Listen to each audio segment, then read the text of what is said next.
So, Kurt, I get calls from companies that want one-offs on stuff, and I'm not in it to do one-off work. I want a white paper. I want an advertisement.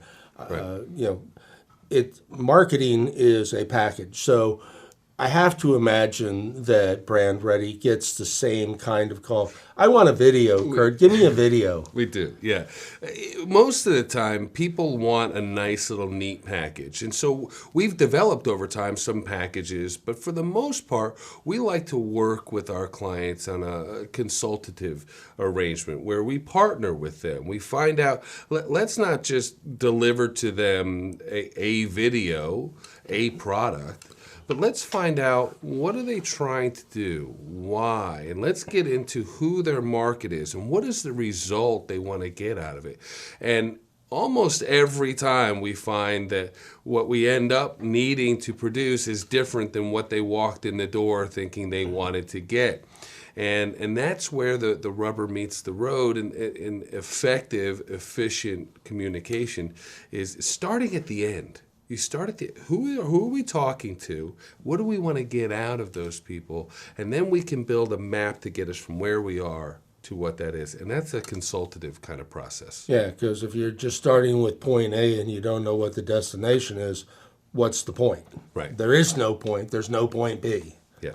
So order taking is something that you can do in some businesses, but typically in video production, for marketing, for communications, for building a audience of people, you really want to consult with that client and help them evolve into what they need to be according to what the market demands. Well, and the more you understand about what they want, the more likely it is that you'll have a longer lasting, more fruitful relationship on both sides. Absolutely. So video's not a one-off. Advertising's not a one-off. No. So you're going to be able to bring to the table some ideas that they haven't had because they've never done the video thing before. Or if they did, it was with their phone.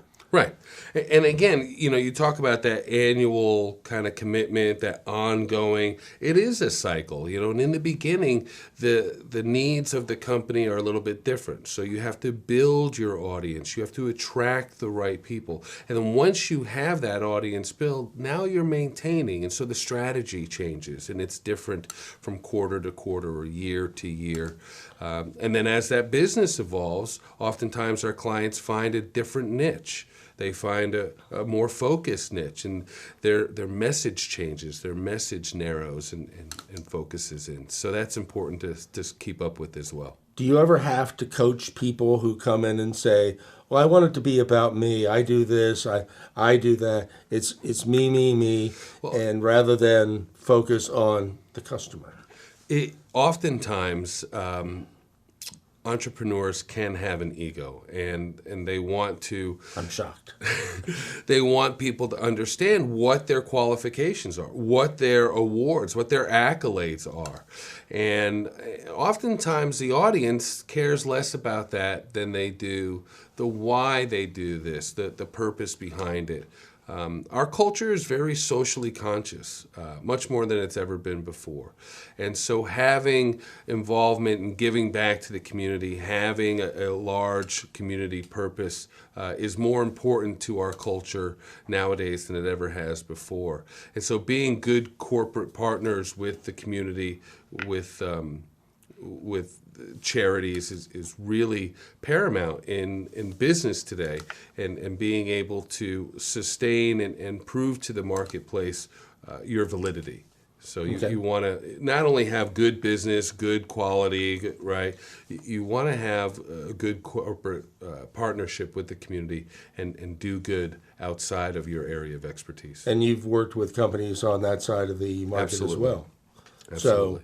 So it's I was going to say it's amazing that video's grown. Video's always been here in one form or another, on the tube, in the movie theater, it's there. But it has become pervasive in the government market and in the general business-to-business market. And it's because people's information gathering habits are different.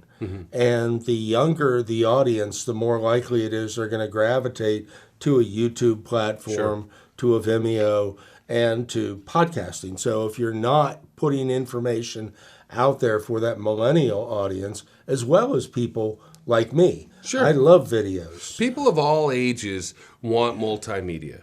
It is a great way to communicate.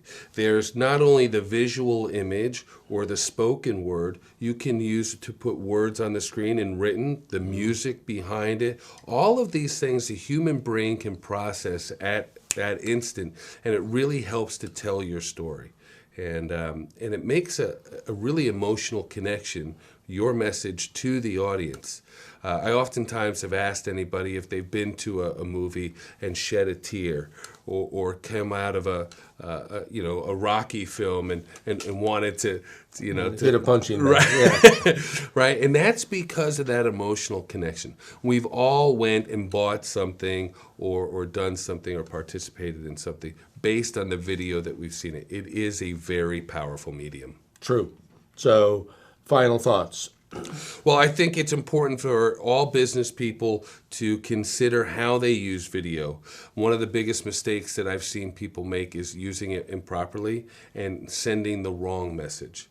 And so, yes, you can make a video on your iPhone, but that might not be the best way to brand your business and articulate the strength and quality of your brand to your ideal audience. Yeah, I mean, if you're a professional business and you're sending out an obviously unprofessional video, That's the wrong message to the right people. right, And that could be really detrimental. that could hurt.